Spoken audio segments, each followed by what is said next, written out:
नमस्कार। आप सभी का आज के सत्संग में स्वागत है।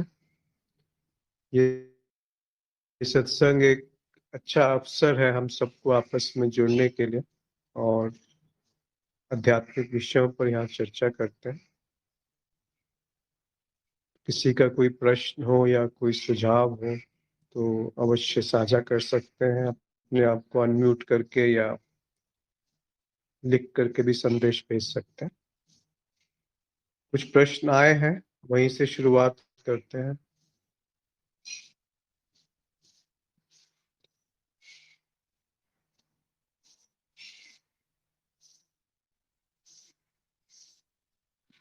वेदिका का एक प्रश्न है कि कोई भी चाहे वह कितनी भी निस्वार्थ या निष्काम क्यों ना हो, क्या वो बंधन कारक ही होगी?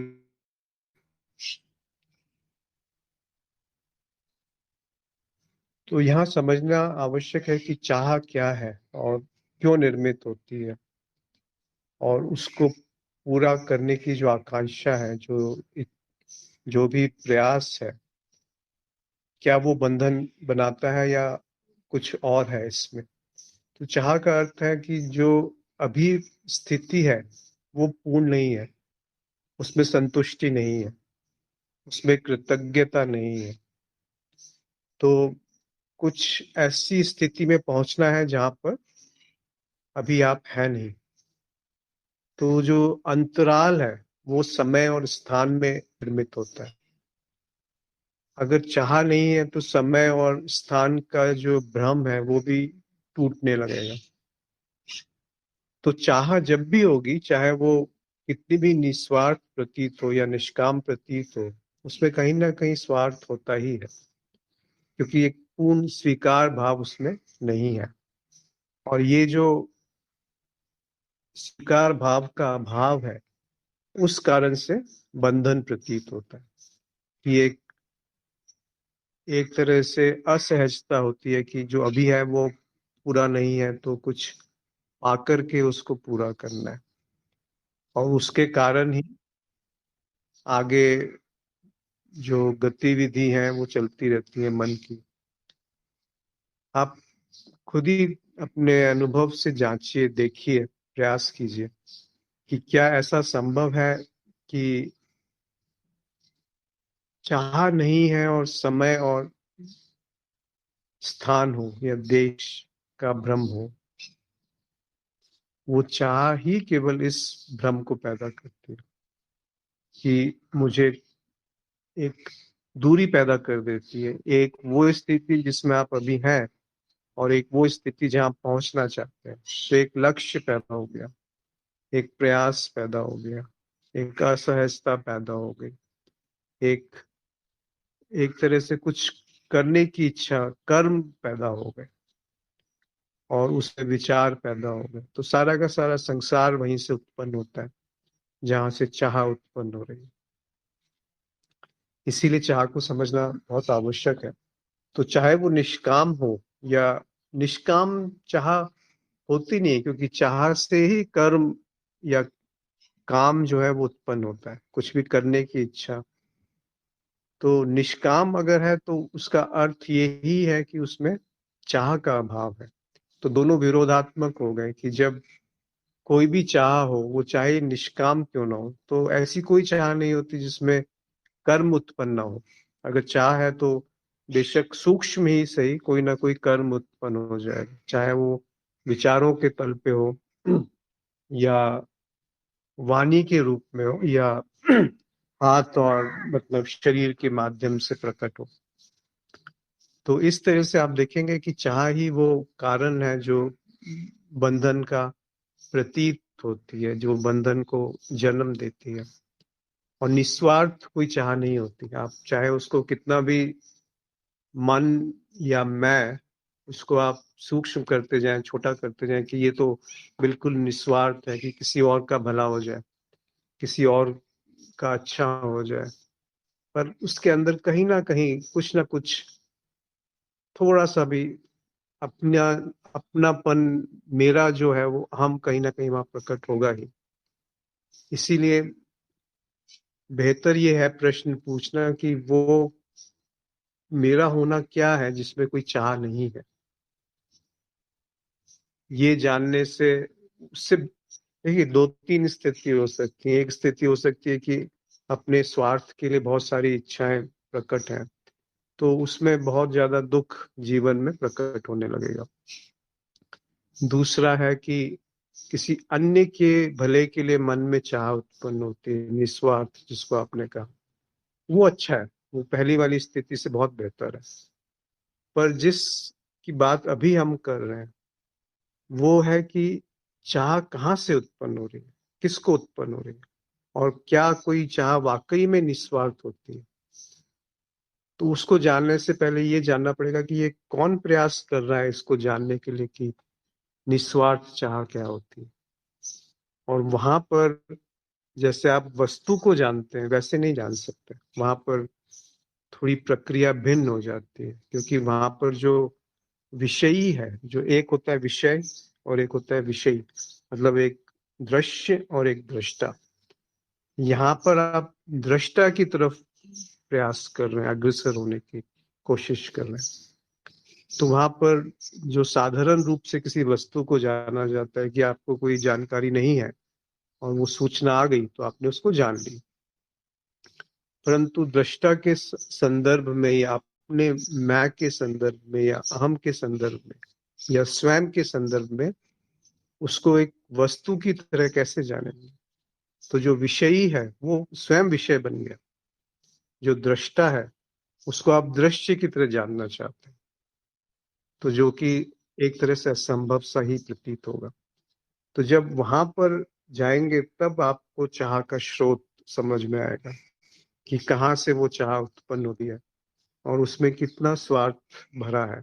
एक अनुपात हो सकता है, डिग्री हो सकती है कि उसमें स्वार्थ कम है या स्वार्थ ज्यादा है। पर निस्वार्थ चाह बहुत मुश्किल है समझना कि शायद ही कोई ऐसी चाह हो जो पूर्णतः निस्वार्थ हो। अचाह संभव है पर निस्वार्थ चाह बहुत मुश्किल है। मुझे तो ऐसा कुछ दिखता नहीं जिस पूरी तरह से निस्वार्थ हो और चाहत हो। पर वो मेरा होना क्या है जिसमें चाह का अभाव है। अब आप पाएंगे कि ये स्थिति बहुत सहज है, बहुत सुंदर है। उसमें एक सौंदर्य है, उसमें एक मधुरता है, उसमें एक प्रेम है, करुणा, मुदिता, ये सब उसमें सहज रूप से प्रकट है। इसमें कुछ आनंद, शांति, ये सब लाना नहीं पड़ेगा। ये सब क्यों नहीं है? क्योंकि जो चाह ने अंतराल उत्पन्न किया है, वो जो गैप पैदा कर दिया है, और जो गैप पैदा होगा हमेशा किसी ना किसी स्थान में पैदा होगा, कोई ना कोई स्थान होगा। जैसे भौतिक जगत में स्थान होता है, तभी आप एक जगह से दूसरी जगह जाते हैं।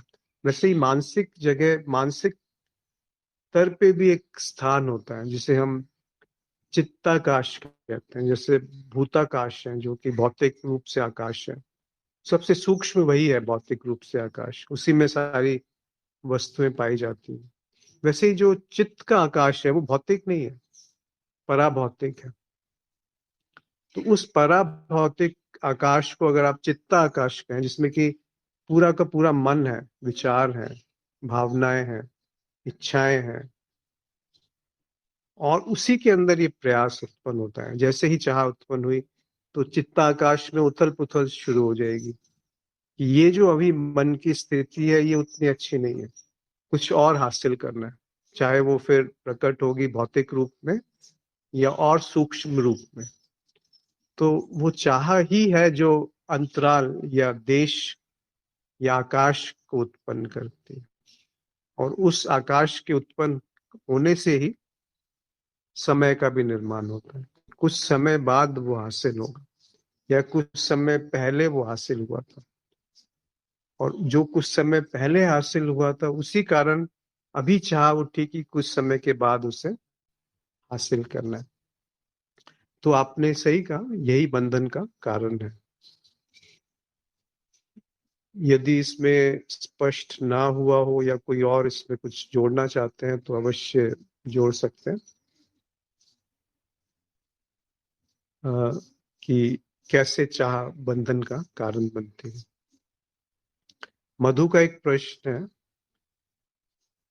जीना तो व्यक्ति का है, चाहे प्रमाद से मुक्त या होश में जिए, वो भी मिथ्या है।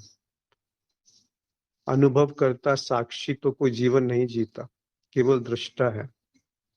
क्या ऐसा है या ऐसा नहीं है? ये थोड़ा सा इसमें स्पष्ट होना आवश्यक है कि जीवन क्या है और जीव क्या है। तो जब जीवन जीव से बहता है तो हम उसको जीना कहते हैं, क्योंकि जीव बिना जीवन के निर्जीव है या वो उसकी मृत्यु हो गई। तो साधारणतः ये बिल्कुल सही है जो लोग जब समझते हैं संसार में जो सत्य भी है कि किसी का जन्म हुआ और उसकी मृत्यु हुई, उसके बीच में जो समय है उसको हम जीवन कहते हैं। पर आप गहराई से जांचेंगे तो ये परिभाषा पूरी तरह से, क्योंकि जो जन्म हुआ वो तो शरीर का जन्म हुआ, जो मृत्यु हुई वो शरीर की मृत्यु हुई। पर उस शरीर से जो परे था, अशरीरी जिसे कहते हैं, वो क्या था? उसका तो ना जन्म हुआ ना मृत्यु हुई। तो जीवन क्या वो शरीर में बहती हुई अशरीरी चीज नहीं है जिसको मन भी कह सकते हैं? तो मन का कब जन्म हुआ या मन की कब मृत्यु हुई? क्या यह निश्चित है कि शरीर की मृत्यु के साथ मन की मृत्यु भी आवश्यक है? जब ये इसमें थोड़ा सा संशय आ जाता है, थोड़ा सा प्रश्न चिन्ह लग जाता है, तो आप जानेंगे कि जीवन जो है वो वृहद है। वो एक जीव के साथ सीमित नहीं होता। जो जीवन एक मनुष्य में बह रहा है, जो मुझ में बह रहा है, क्या वो जीवन उससे भिन्न है जो आप में बह रहा है, या एक पशु में बह रहा है, या एक पौधे में खिल रहा है, या एक फूल में बह रहा है? इन इन जीवन में क्या भेद है?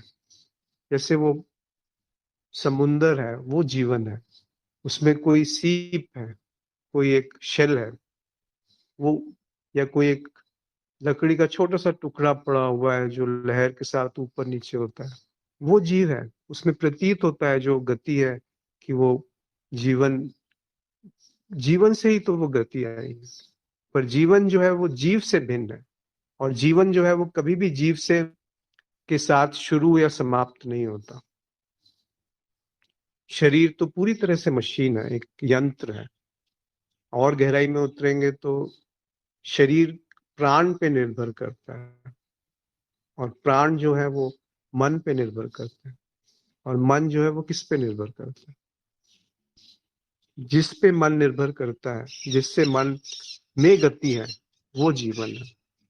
अगर आप इस दृष्टिकोण से देखेंगे तो जीवन का शुरुआत कहाँ है और जीवन का अंत कहाँ है?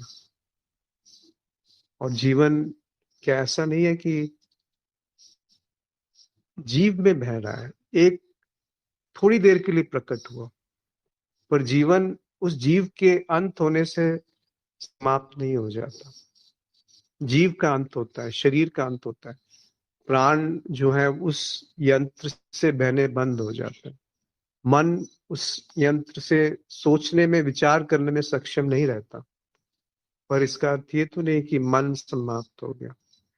और गहराई में जाइए तो आप देखेंगे कि अगर मन भी समाप्त हो गया, अगर हम कल्पना करें, तब भी तो वो जीवन बचा रहा, क्योंकि वो जीवन मन को भी प्रकाशित कर रहा है। वो जीवन मन से भी परे है। इसीलिए ये बिल्कुल नहीं समझना चाहिए, इसको मानना नहीं है। ऐसा नहीं कि कोई कह रहा है इसीलिए ये मान लिया। अभी आप देखिए, अभी परखिए, इस क्षण जो बह रहा है आपके अंदर क्या है? जैसे कोई व्यक्ति अभी जिंदा है और थोड़ी देर में उसकी मृत्यु हो गई, कुछ मिनट बाद, तो उसमें क्या बदल गया? शरीर तो वैसा ही पड़ा हुआ है, मिट्टी बन करके। अब उसको आप जला भी दें या जमीन में भी गाड़ दें, कुछ फर्क नहीं पड़ रहा, कुछ उसमें बदलाव नहीं हो रहा, प्रतिक्रिया नहीं हो रही। तो जीवन तो उससे भिन्न था ना, जिसने जीव को जिंदा करके रखा हुआ था, ये पारंपरिक भाषा में कह सकते हैं। तो वो जो उस शरीर से परे था वो क्या था, उसी को तो आप जीवन कह सकते हैं। उसकी गहराई में उतरने का प्रयास कीजिए। तो आपने कहा कि जीना तो व्यक्ति का है, वास्तव में व्यक्ति के माध्यम से जीवन बह रहा है, चाहे प्रमाद से मुक्त हो या होश में जिए, वो भी मिथ्या है। हाँ, ये बात सही है कि अगर आप ये जान गए कि ये मिथ्या है तो होश प्रकट है, और अनुभव करता साक्षी तो कोई जीवन नहीं जीता। देखिए, अनुभव करता और साक्षी के बारे में कुछ नहीं कहा जा सकता कि वो साक्षी में और जीवन में क्या भेद है। तो साक्षी जीवन कैसे जिएगा, वो तो स्वयं जीवन है, केवल दृष्टा है। दृष्टा, साक्षी और अनुभव करता एक ही अर्थ है, उसी को आप जीवन समझ लीजिए। क्या ऐसा नहीं है? ऐसा ही है। जो दृष्टा है आप उसी को जीवन समझ लीजिए, पर उसकी एक कल्पना अगर आप करने लगेंगे तो वो एक भ्रम है कि साक्षी ऐसा है, दृष्टा ऐसा है, और वो जीवन से भिन्न है। प्रारंभिक रूप से समझने के लिए ये समझा जा सकता है कि जो साक्षी है वही जीवन है, वही सब जीवों में प्रकट है, और वो एक है, वो बहुवचन नहीं है कि बहुत सारे साक्षी हैं। उसमें कोई विभाजन नहीं है। तो जैसे विभाजन नहीं है ये बोल दिया तो आप सब कुछ अज्ञेय हो गया, उसमें कुछ कहने के लिए रहा ही नहीं वहां पर। वो बुद्धि से परे का विषय होगा। बुद्धि हमेशा विभाजन में ही काम कर सकती है। जैसे विभाजन समाप्त हुआ तो समय कहाँ रहा, तो देश कहाँ रहा, तो चाह कहाँ रही, तो कुछ भी कहना संभव कैसे होगा। पर जो कुछ भी कहा जा रहा है वो उसके बिना संभव कैसे होगा। आशा ये स्पष्ट हुआ होगा।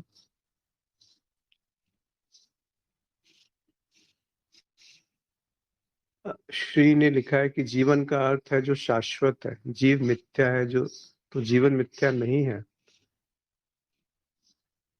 आप स्वयं बताइए कि आपने पहला जो वाक्य लिखा वो तो सही है, जीवन का अर्थ है जो शाश्वत है, बिल्कुल सही है। परंतु जो आपने दूसरी बात देखी कि जीव मिथ्या है, तो क्या जीवन मिथ्या नहीं है?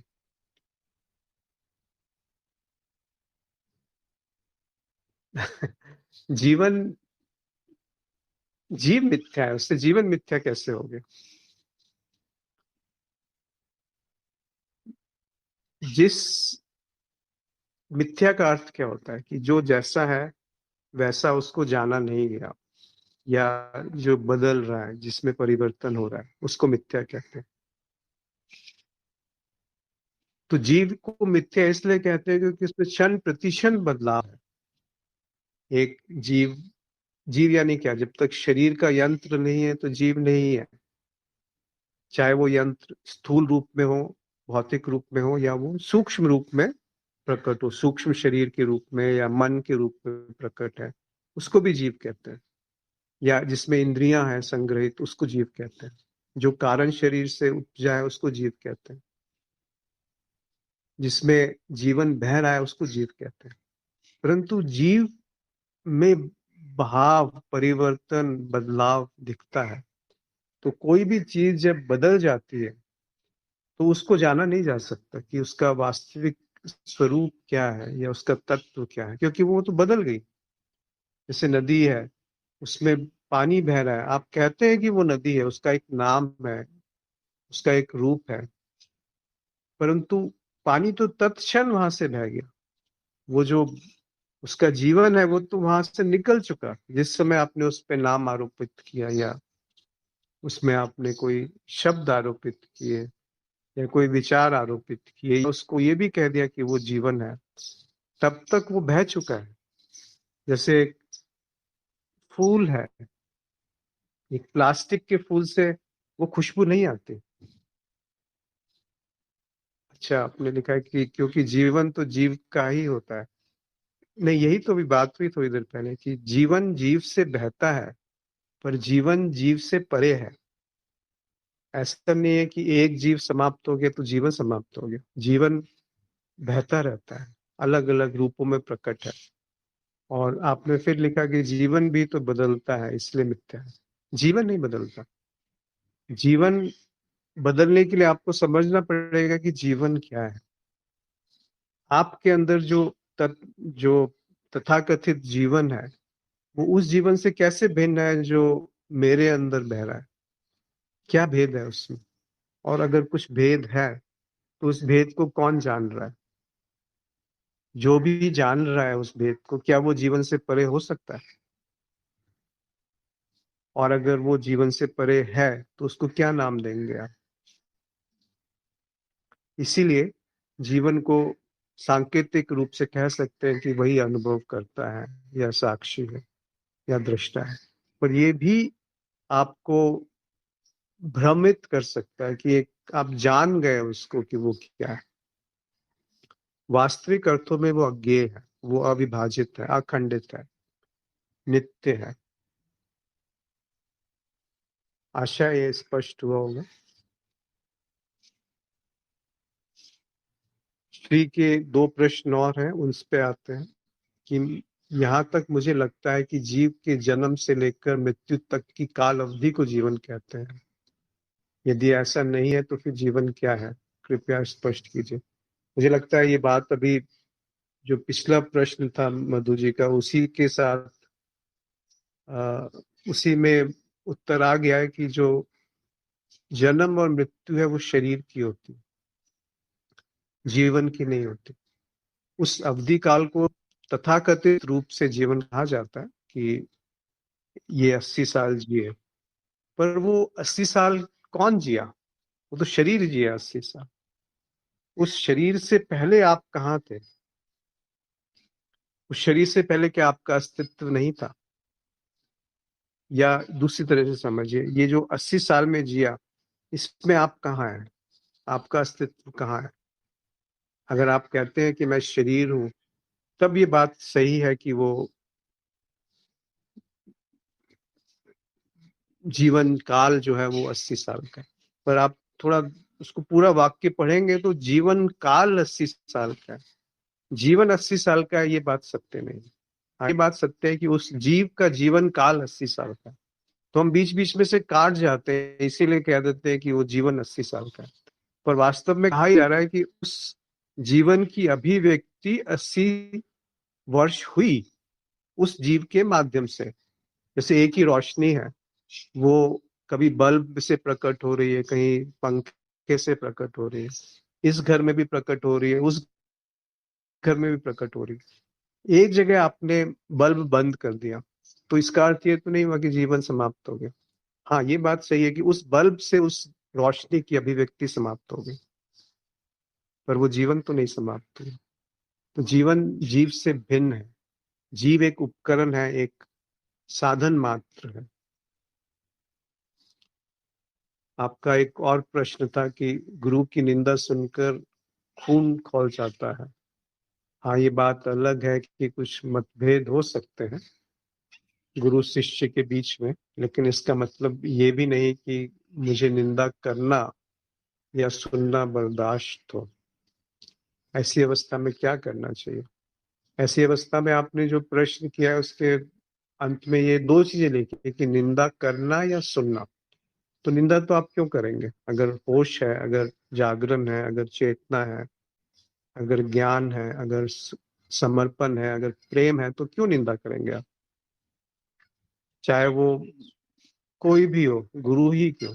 गुरु की निंदा तो खैर बहुत ऊंची चीज हो गई, बहुत गलत चीज हो गई, पर आप किसी की भी निंदा क्यों करेंगे और किसी की भी स्तुति क्यों करेंगे? दूसरी बात कि सुनना बर्दाश्त नहीं होता, तो सुनने के लिए तो आप बाध्य नहीं है। आप बेशक कई बार ऐसी स्थिति में होते हैं कि कुछ लोग गलत बोल रहे हैं तो उनकी उपेक्षा करके वहां से हट जाइए। कई बार ऐसा होता है कि आप उपेक्षा करके या वहां से नहीं हट सकते तो उपेक्षा कीजिए। अगर आप उपेक्षा भी नहीं कर सकते तो आप अपने आप को देखिए कि उपेक्षा क्यों नहीं कर पा रहे, क्यों वो आपको प्रभावित कर रहा है, क्या है जो आपको प्रभावित कर रहा है। और गुरु और शिष्य का संबंध क्या होता है? जो संबंध में बंध गया वो प्रेम कहाँ से रहा? तो जो भी संबंध है, चाहे वो गुरु शिष्य का हो या किसी व्यक्ति से व्यक्ति का हो, उसकी गहराई में उतरिए, उसको जानिए कि जो भी संबंध है उसका एक ही उद्देश्य है, एक ही प्रयोजन हो सकता है, वो है उत्सव, वो है हर्ष, वो है आनंद की अभिव्यक्ति। और कुछ भी पूर्ण नहीं है किसी भी संबंध में।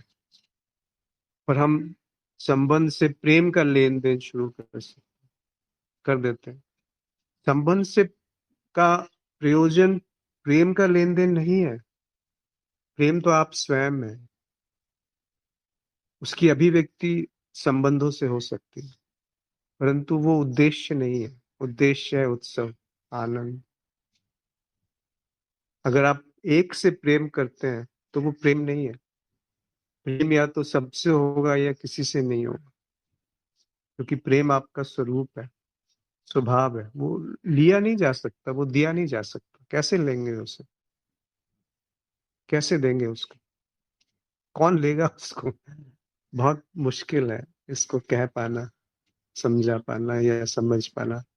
तो गुरु और शिष्य जो है वो, उनका जो संबंध है वो प्रेम की पराकाष्ठा है।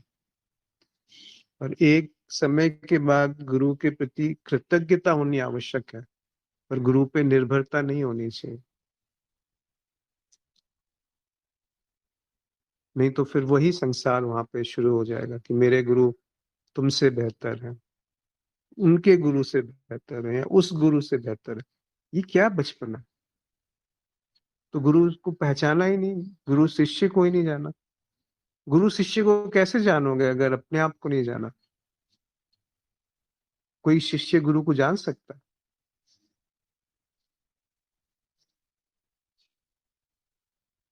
तो इसे थोड़ा गहराई में समझिए कि गुरु क्यों जीवन में आते हैं। गुरु क्या चाहते हैं? वो नहीं चाहते कि मेरी स्तुति करो, मेरी प्रशंसा करो, या कोई मेरी निंदा कर रहा है तो उससे अपने अंदर उद्वेग पैदा कर लो, या उससे कुछ लड़ाई झगड़ा शुरू कर दो। ऐसा किस गुरु ने कहा है?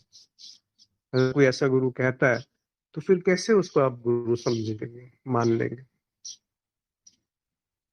तो गुरु तत्व है, गुरु कोई व्यक्ति नहीं है। व्यक्ति भी एक जीव है, माध्यम है। तो जो गुरु तत्व है वो सब में उतना ही विद्यमान है जितना आप में, जितना एक फूल में। गुरु ही तो जीवन है, और जीवन ही तो गुरु है।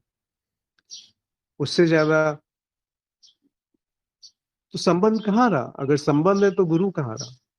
गुरु तो सारे संबंधों को तोड़ देंगे।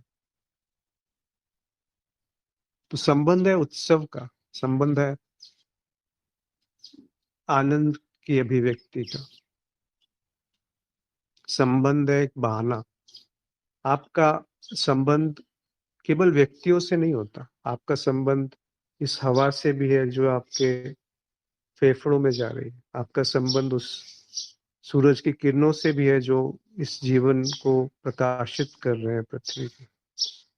ये वाक्य पूरी तरह से सही नहीं है। वास्तव में जीवन प्रकाश को प्रकाशित कर रहा है, पर काव्यात्मक रूप से कह देते हैं कि सूरज की ऊष्मा से और जल से और वायु से आकाश में जीवन उत्पन्न होता है। पर सही वाक्य ये होगा कि उसकी अभिव्यक्ति इन सब तत्वों के रूप में प्रकट होती है, जो पंच महाभूत है या पंच तत्व है।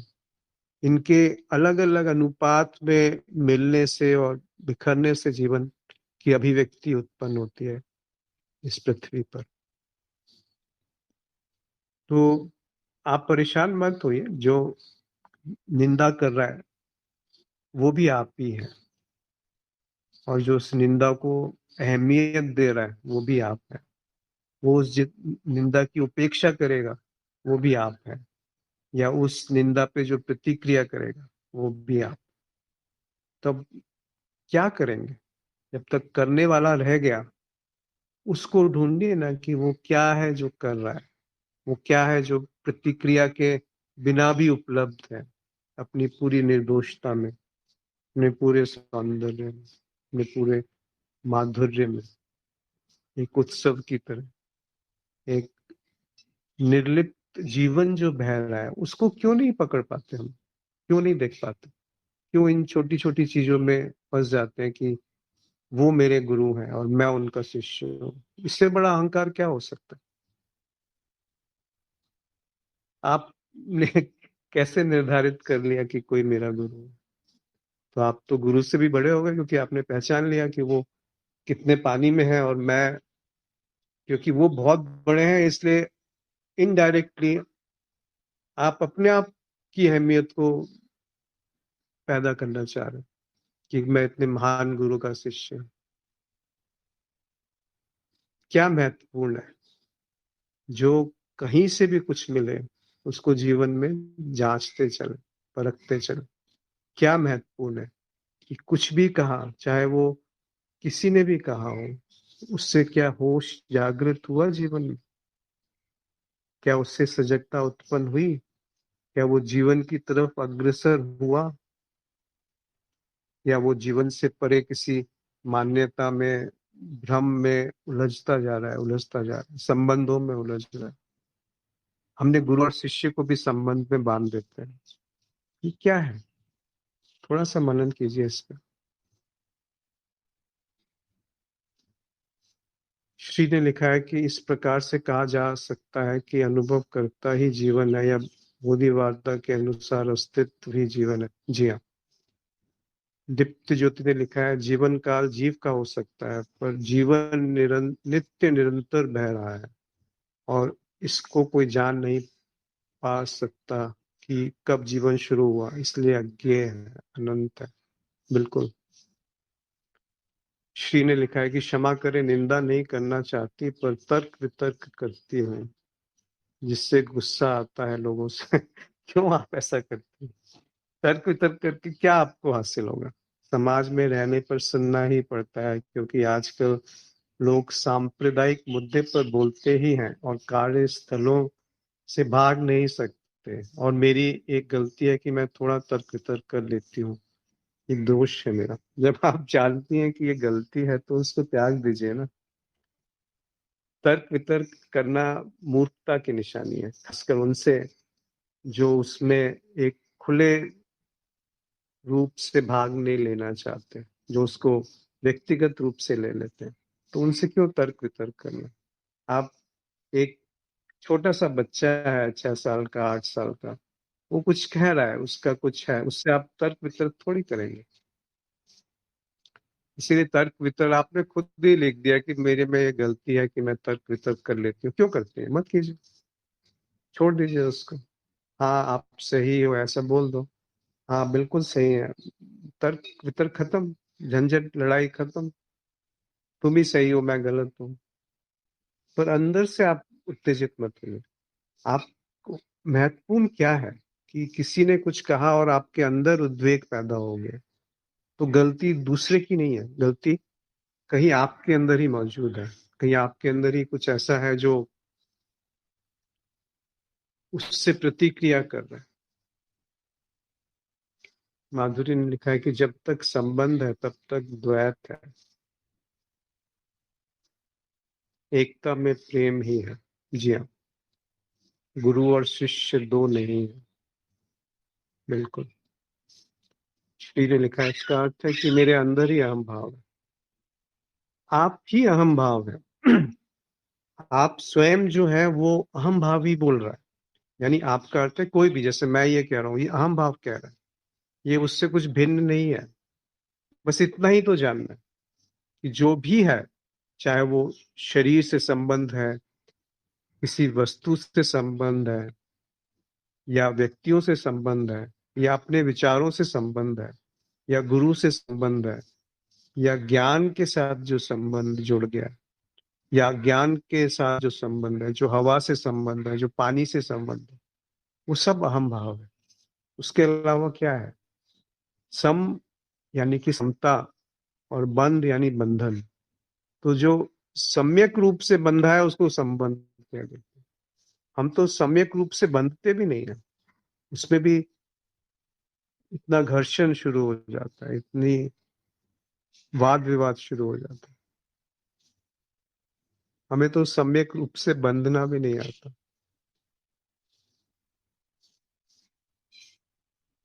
पर ये बहुत अच्छी बात है कि आप ये समझ पाए कि अहम भाव है वो जो तर्क वितर्क करता है, जो निंदा स्तुति से प्रभावित होता है, जो चाहता है कुछ, जो चाह की बात हुई शुरू में, जो चाह से उत्पन्न है वो अहम भाव है।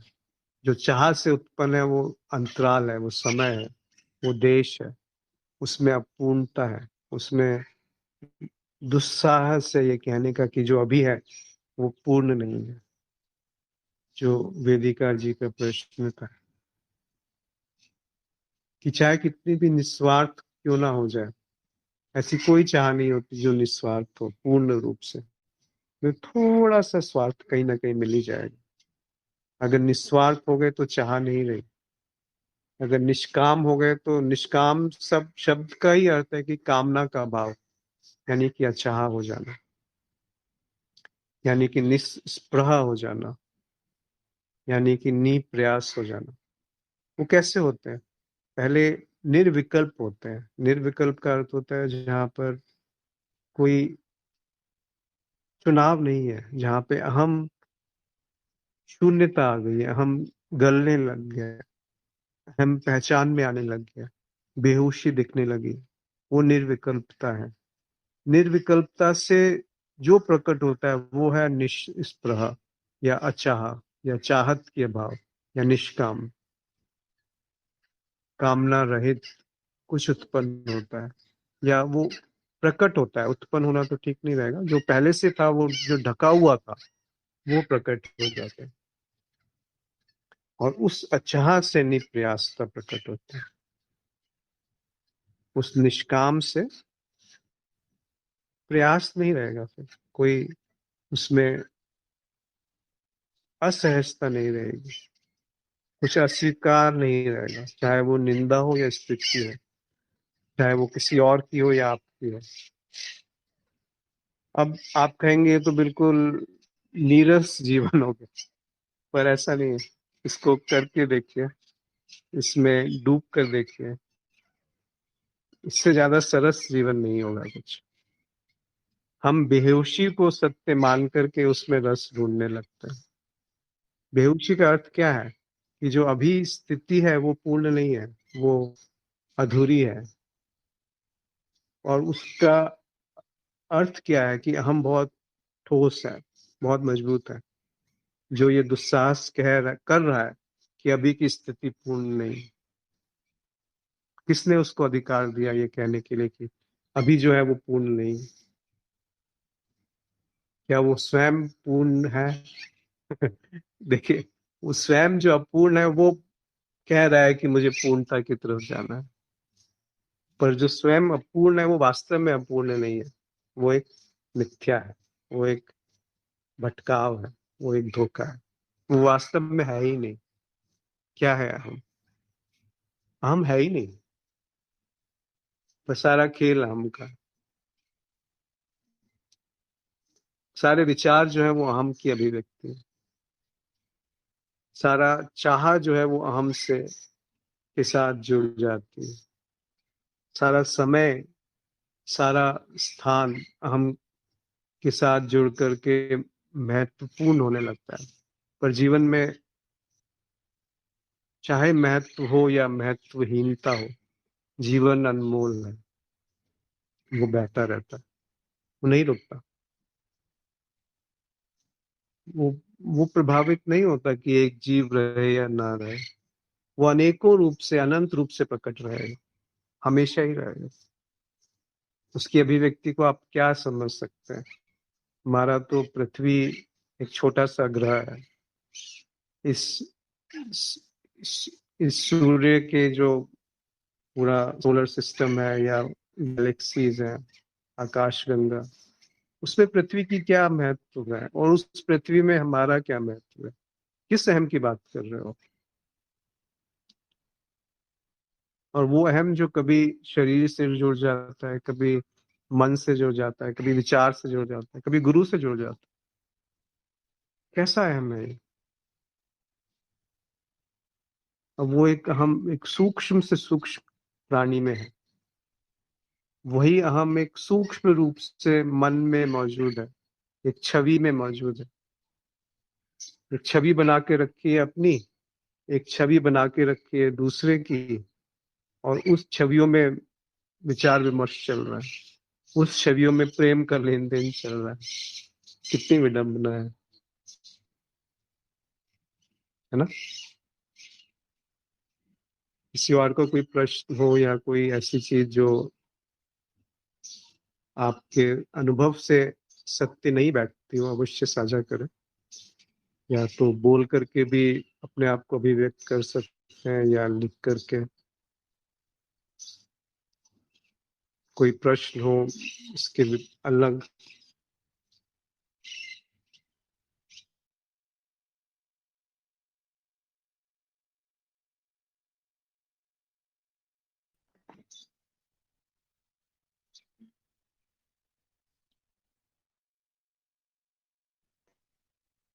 कोई कुछ कहना चाहेगा जो आज बात हुई जीवन के बारे में, इच्छाओं के बारे में, या गुरु शिष्य के बारे में, संबंधों के बारे में? अपने विचार व्यक्त कर सकते हैं, क्योंकि ये दो तरफा संवाद होना चाहिए। ये ऐसा नहीं कि जो कहा जा रहा है वो सही है, हो सकता है इसमें बहुत त्रुटियां हों, पर वो भी स्वीकार है कि पूर्ण ज्ञान नहीं है, ये भी स्वीकार है। पूर्ण ज्ञान हो भी नहीं सकता, क्योंकि जो ज्ञान जान रहा है, जो ये जान रहा है कि ज्ञान है, वही अब वही पूर्ण नहीं है। पूर्ण नहीं है मतलब वो, उसमें एक छोटा सा अहम मिला ही हुआ है, तो वो पूर्ण कैसे हो गई? पर इस अपूर्णता के पीछे जो है वो पूर्ण है, जिसको हम जीवन कह सकते हैं। उसमें कोई दोष नहीं, वो हमेशा निर्दोष है, निर्लिप्त है, असंग है, निस्पृह है। तृष्णा नहीं है उसके अंदर, कोई चाहत नहीं, पर सारी चाहतें वहीं से प्रकट। चाहत के बिना संसार समाप्त हो जाएगा। इसलिए चाहत कोई बुरी चीज नहीं है, चाहत देवी है। पर बस इतना समझ लो कि जो चाहत है वो मिथ्या रूप है, वो एक बदलाव है, वो एक भ्रम है। ये ऐसा नहीं है कि ये मान लेना है किसी ने कह दिया या शास्त्रों में लिखा है इसलिए। स्वयं देखिए इसे, अभी देखिए, इस क्षण देखिए।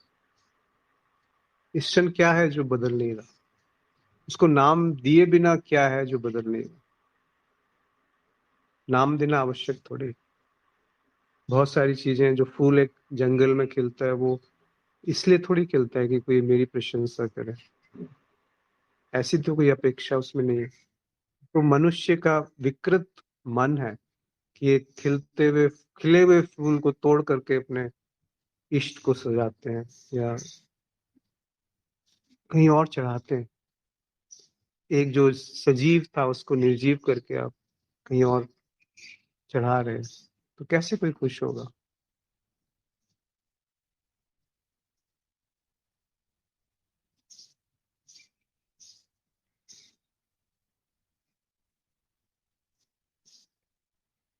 कोई कुछ कहना चाहते हैं या?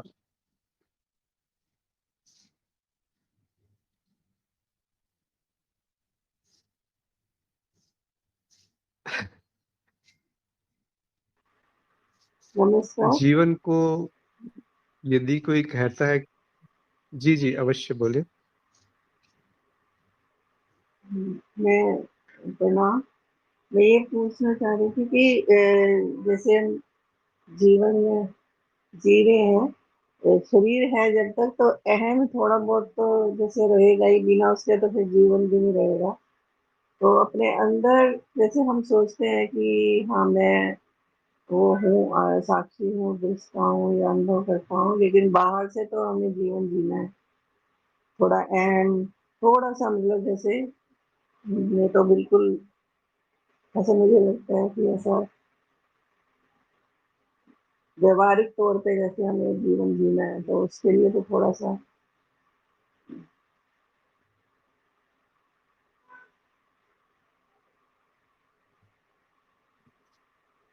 आपका प्रश्न क्या है? मतलब पहले तो आप जीवन जीती हैं कि जीवन आपके माध्यम से बह रहा है? हाँ, जीवन बह रहा है। तो उसमें आप कहाँ से आ गए बीच में, या हम कहाँ से आ गए? हम्म, हम्म। लेकिन जो व्यवहार हम कर रहे होते हैं देखिए उसमें जो तो हमें ऐसा लगता है, किसमें लगता है? मतलब जो व्यवहार कर रहे होते हैं उसमें तो हमें लगता है ना, कभी हम अ, थोड़ा तो अहम हमारा रहता है उसमें,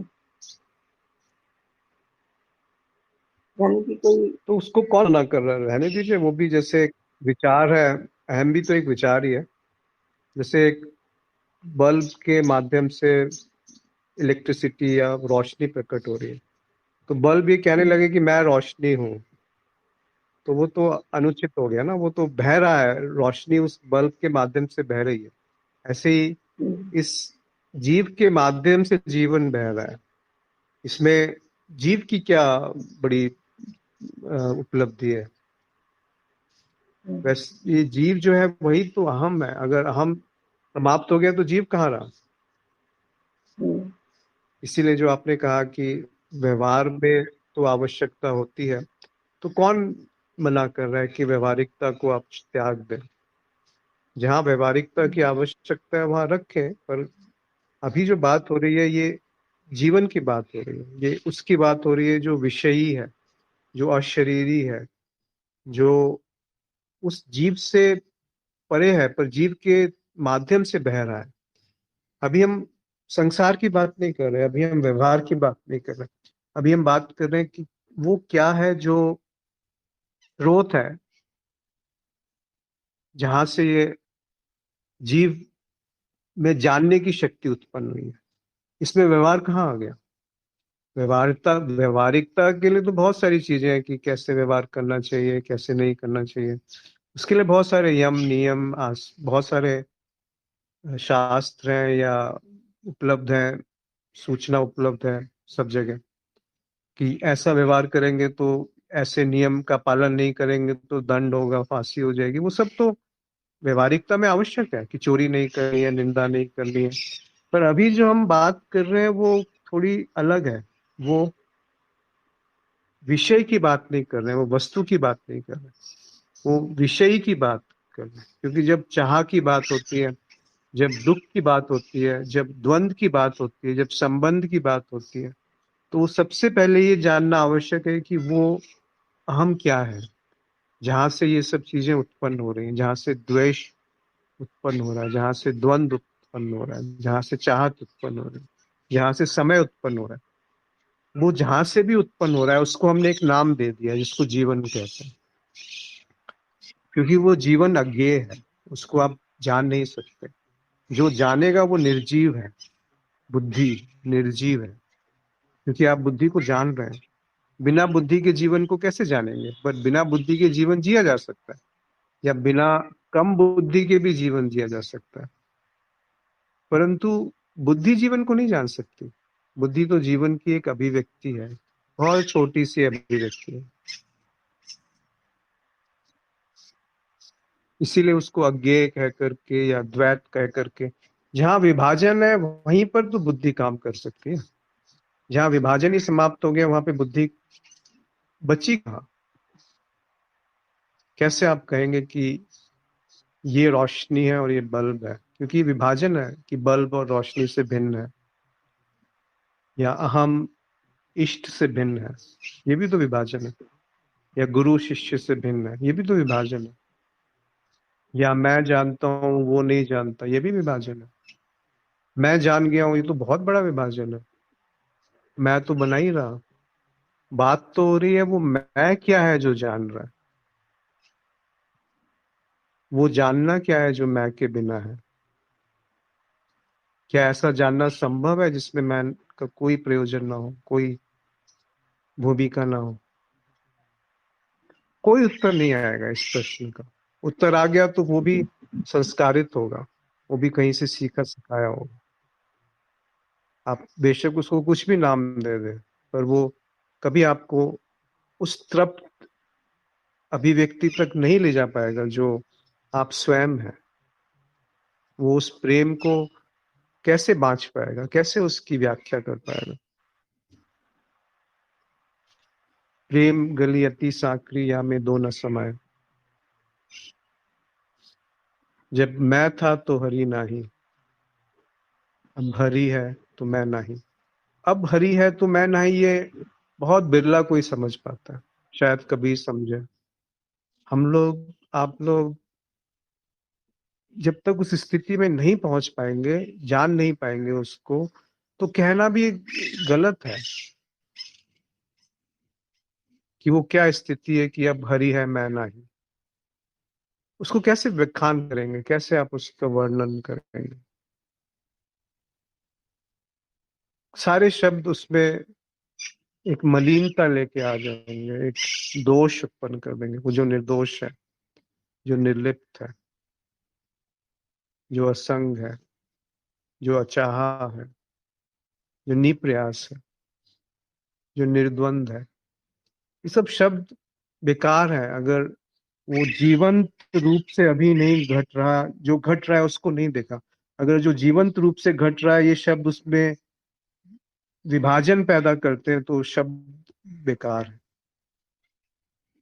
पर ये शब्द अगर सहायक है, संकेत है उसको जानने का कि जो आप स्वयं है, उसकी बात हो रही है, तो व्यवहार की बात करना तो अभी निरर्थक सही है। अहम के बिना तो संसार नहीं होगा, इसलिए अहम की उपयोगिता है। पर हम के बिना जो जिया है उसको जाना, जानने का जो एक चाह है, वहां से शुरुआत होती है। पर बाद में बहुत सावधानी बरतनी चाहिए कि मैं अचाह हो जाऊं, ये चाह नहीं कहीं जन्म ले ले, या इसको ना पकड़ के बैठ जाए कि अब मुझे निष्काम होना है, कामना रहित होना है। जब आप कामना रहित हुए तो वो जीवन प्रकट था। अब उस कामना रहित जीवन का जो प्राकट्य था उसको पकड़ के रखने का प्रयास होने लगी, तो वो संसार है। उससे अहम और बलिष्ठ हो जाएगा, और प्रगाढ़ हो जाएगा, ठोस हो जाएगा। तो जो अंतिम कदम है, जो अंतिम छलांग है, जो अंतिम धक्का है, वो ये है कि जो अचाह की जो चाह है वो भी छूट जाए। तब पूर्णता निप्रयासता आ जाएगी। तब कोई बंधन नहीं रहेगा। सारे संबंध जो है वो पूर्णता से छलकेंगे, पूर्णता से बहेंगे, निविरोध बहेंगे, बिना किसी अवरोध के बहेगा जीवन। जैसे एक बच्चे में बहता है, उसमें कहाँ अहम है? बच्चा स्वयं पानी है, स्वयं माँ है, स्वयं मित्र है, स्वयं खाना है। उसके अंदर कहाँ अहम है? तो जीवन तो पूर्ण है, बल्कि उससे ज्यादा पूर्ण है, जिसके अंदर हम भरपूर भरा रहता है। तो यहीं से ये सिद्ध हो जाता है कि बिना अहम के जीवन भी जीना संभव है। वो जीवन क्या है जिसमें अहम का कोई आवश्यकता नहीं है। इस क्षण, इस क्षण क्या आवश्यकता है? कुछ कहा जा रहा है, कुछ सुना जा रहा है, इसमें अहम की क्या आवश्यकता है? जैसे ही अहम आ गया, वो अशुद्ध हो जाएगा। उसमें कहीं ना कहीं कुछ ना कुछ स्वार्थ पैदा हो जाएगा। तो स्वार्थ ही तो अहम है, समय ही तो अहम है, देश ही तो अहम है, चाह ही तो अहम है, बेहोशी ही तो अहम है, प्रमाद ही तो अहम है, और क्या है हम? पर इस सब के बिना भी तो कुछ है जो उस अहम को प्रकाशित कर रहा है। वो क्या है? उसी को अध्यात्म कहते हैं। श्री ने लिखा है कि अहम भाव और अहंकार दोनों अलग हैं, पर लोग एक ही अर्थ में ले लेते हैं। अब पता चला दोनों में थोड़ा अंतर है। आप कृपया थोड़ा स्पष्ट करें। घमंड, अहंकार और अहम भाव और घमंड, ये तो, घमंड तो खैर बहुत ठोस चीज हो गई। पर घमंड का अर्थ है कि ये मेरा विचार है, ये मैंने हासिल किया है, ये उपलब्धि मेरी है, ये घमंड है। अहंकार का अर्थ है जब अहम किसी आकार के साथ फंस गया तो वो अहंकार है। और अहम भाव का अर्थ है कि जो सबसे शुद्ध है, सबसे पहले है, जो मैं है, वो अहम भाव है, जहां से सारे और अन्य भावों की अभिव्यक्ति होती है, प्राकट्य होता है, स्तुति होती है या जानना होता है या निंदा होती है। उसमें बहुत सूक्ष्म रूप से हम कहीं ना कहीं व्याप्त रहता है, वो अहम भाव है। भाव का अर्थ होता है भव यानी होना, और अहम का अर्थ होता है कि मैं हूं, मैं हूं, ये अहम भाव। उसके बाद आता है ये मेरा है, वो अहंकार है। और ये मेरा ही है और मेरे द्वारा हासिल है, वो घमंड है। अहम भाव मतलब मैंपन, जो उचित है, होता है, मिटाया नहीं जा सकता। और अहंकार क्या है, जो सामान्य रूप से शब्द उपयोग में लाया जाता है। ये बात अभी करी, शायद स्पष्ट हुआ होगा।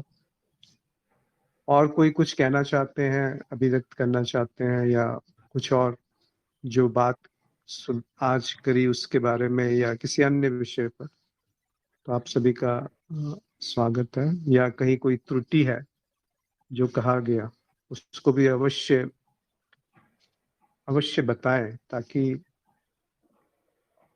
अज्ञेय के बारे में बात हो रही है, प्रेम के बारे में बात हो रही है, तो त्रुटि ही त्रुटि है, उसमें कैसे कोई बिना त्रुटि के कुछ कह सकता है। पर प्रणाम अश्विन जी। विडंबना ये है कि बिना कहे रहा भी नहीं जाए। जी नमस्कार। नमस्कार। ये आपने जो चर्चा की बहुत सुंदर, उसमें मतलब यही थोड़ा मैं कह रही हूँ, बस आपसे थोड़ी सी अम, स्वीकार चाहिए कि ये जो अध्यात्म है, हम मतलब जो समझ रहे हैं अभी, तो उस अध्यात्म से ये बात समझ में आ रही है कि हमें अध्यात्म एक जीवन पद्धति दे रहा है। मतलब हम ये जो ब्रह्म बता रहे हैं या फिर अनुभव करता तो सत्य है, उसमें तो कोई ये नहीं है, डाउट नहीं है। पर एक जैसे ब्रह्म है या और भी जैसे माया में परिकल्पनाएं की गई है, तो ये सारी परिकल्पनाएं या अज्ञेयता जो हमें बताया जा रहा है, वो समझ में नहीं आ रहा है, बुद्धि के से परे है ये सब चीजें। तो हमें ये जो अध्यात्म का जो सार्थकता है, वो ऐसा लग रहा है कि जैसे जीवन को बिना किसी कंपन रहित स्थिति में, मतलब दुख रहित स्थिति में जीने के लिए एक आपको जीवन पद्धति दी जा रही है कि आप इस जीवन को बिना किसी मतलब उस स्थिति में, मतलब जैसे हम संसार में कैसे जीते हैं कि कम दुख वाली स्थिति है, हमेशा भयभीत, डर, तो ये सब जो हमारी द्वंद्व वाली स्थितियां है, उसको हटाने के लिए हमें ये सब अध्यात्म का एक रास्ता दिखाया जा रहा है कि इसको सोचो, समझो। समझने वाला भी नहीं है, बस आपको ये बात इसीलिए समझाई जा रही है कि ये जो जीवन आपको मिला है, वो जीव का जो काल है, वो काल आप अपना अच्छी तरह से कर लो, पसार कर लो, क्योंकि प्रगति भी देखो तो कोई उसका भी कोई मायने नहीं है, क्योंकि वो भी सब मिथ्या में ही सब खेल हो रहा है, सब लीला चल रही है। बस हमें ये जो जीवन मिला है, उसी में उसी को अच्छे से उस आध्यात्मिक पद्धति से अपने जीवन काल को पूरा करना है। मुझे तो यही लग रहा है कि अध्यात्म का यही एक दिख रहा है। अभी ये सब चर्चा से बात यहाँ तक पहुंची है। अगर इसमें कोई गलती हो तो कृपया सुधार करें। नहीं नहीं, आपने जो कहा बिल्कुल सत्य है, इसमें कोई गलती मेरे अनुसार तो नहीं है। देखिए, अध्यात्म और अवसाद, पहले भी इस पे बात हुई थी कि दो ही संभावनाएं हैं जीवन में, मनुष्य जीवन में। या तो वो अवसाद में ग्रसित है या फिर वो अध्यात्म की तरफ अग्रसर है। तो जैसा आपने कहा कि अध्यात्म का अर्थ होता है अधि और आत्म। आत्म यानी मेरा जो स्वरूप है, जो तत्व है, वो आत्म है। और अधि का अर्थ होता है उसकी तरफ बढ़ना। तो अगर आपकी दिशा अपने स्वरूप की तरफ है, अपनी तरफ है, अंतर्दृष्टि है, तो वो अध्यात्म है। और अगर आपकी दृष्टि दूसरे पर है, वो दूसरा यानी कि आपका विचार भी दूसरा है, व्यक्ति ही नहीं, वस्तु ही नहीं, संबंध ही नहीं, आपका जो विचार, जो आप मैं कहती हैं या आप मेरा जीवन जो कह रही थी, वो भी एक वस्तु की तरह प्रकट हो गया, तो वो अवसाद है। अवसाद का अर्थ केवल उतना ही नहीं होता कि लोग दुखी होकर बैठ जाए। अवसाद का अर्थ होता है कि जब दृष्टि दूसरी तरफ है या दूसरे की तरफ है, और वो जो दूसरा है उसकी परिभाषा है, चाहे वो वस्तु हो, चाहे वो संसार हो, चाहे वो शरीर हो, चाहे वो मन हो, चाहे वो इच्छा हो या विचार हो, या कोई भी शब्द हो, चाहे वो आप उसे साक्षी कहें या अनुभवकर्ता कहें या जीवन कहें, यहाँ तक कि आप उसे अध्यात्म भी कहें, जो भी कहेंगे आप, जैसे ही उसको शब्दों में बांटेंगे वहां विभाजन उत्पन्न हो गया, वहां पर अध्यात्म नहीं रहा। इसीलिए बड़ी अजीब सी स्थिति है। आपने जो कहा सही है कि जो जीवन बह रहा है उसको बिना अवरोध के बहने देना, वो अध्यात्म है। उसमें रुकावट नहीं पैदा करना और उसको एक होशपूर्ण अवस्था में बहने देना। एक है बेहोशी, जैसे ही अवसाद है उसका अर्थ है बेहोशी, जैसे ही अहम है उसका अर्थ है बेहोशी, जैसे ही अहम है उसका अर्थ है जीव, जैसे ही इच्छा है उसका अर्थ है समय। तो ये सब एक ही चीज की तो बात हो रही है, चाहे आप उसे मिथ्या बोल लीजिए, परिवर्तन बोल लीजिए, नाद बोल लीजिए, चित्त बोल लीजिए, मन बोल लीजिए, इच्छा बोल लीजिए, भावना बोल लीजिए, अहम बोल लीजिए, कुछ भी बोल लीजिए, उससे क्या फर्क पड़ता है। जो है वो बोल से परे है, वो शब्दों से परे है, वो जीवंत है। और जो जीवंत है, ऐसा जीवन क्या है जिसमें मेरा कोई उपयोगिता नहीं है, जिसमें मैं की कोई भूमिका नहीं है, जिसमें अहम की कोई भूमिका नहीं, वो अध्यात्म है। यानी कि एक नजर उसकी तरफ जो नजर से देख रहा है, यानी कि जो विषयी है, जो दृष्टा है, वो स्वयं दृश्य की तरह उपलब्ध है। अगर आप उस तरफ दृष्टि लेके जाएंगी तो आप पाएंगे कि जो भी कृत्य है वो अध्यात्म है। और अगर दृष्टि उससे परे कहीं भी है तो वो अवसाद है, यानी वो संसार है। संसार और अवसाद और दुख वो एक ही चीज है। तो यदि जीवन में ऐसा भाव है, ऐसा प्रेम अभिव्यक्त है, तब आप एक चिन्ह मान लीजिए। वैसे चिन्ह भी कहना गलत है, कबीर साहब का एक दोहा है, सहज सहज सब कहें, सहज ना चिन्हे कोई। वो सहज सहज तो सब बोल देते हैं, सहज समाधि सहज, पर वो सहज का कोई चिन्ह ही नहीं है, तो कैसे उसकी आप व्याख्या करेंगे। वो जो सहज जीवन है उसका कोई चिन्ह नहीं है।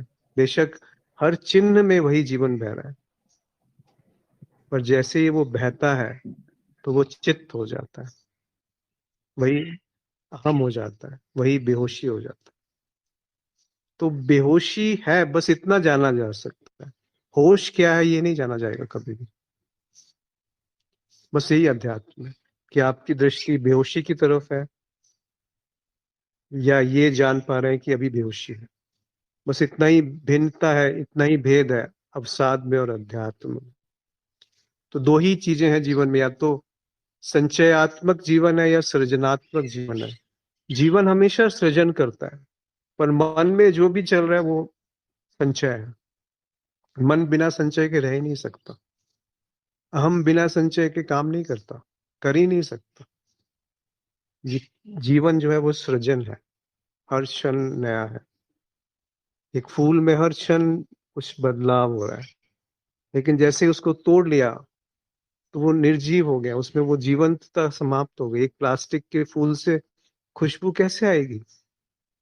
और हम उस फूल जो जीवंत है उसको तोड़ करके कहीं और सजा देते हैं, वो मुरझा गया, जीवंतता उसमें समाप्त हो गई। तो जैसे ही अहम आ गया, वो जीवंतता कम हो जाती है, समाप्त हो जाती है। अगर हम बहुत ठोस हो गया, जीवंतता कम होने लगेगी, उसी अनुपात में कम होने लगेगी जिस अनुपात में हम गहरा होता जाएगा। आशा है वेदिका जी स्पष्ट हुआ। अगर कुछ ऐसा है जो समझ नहीं आया तो दोबारा आप पूछ सकते हैं।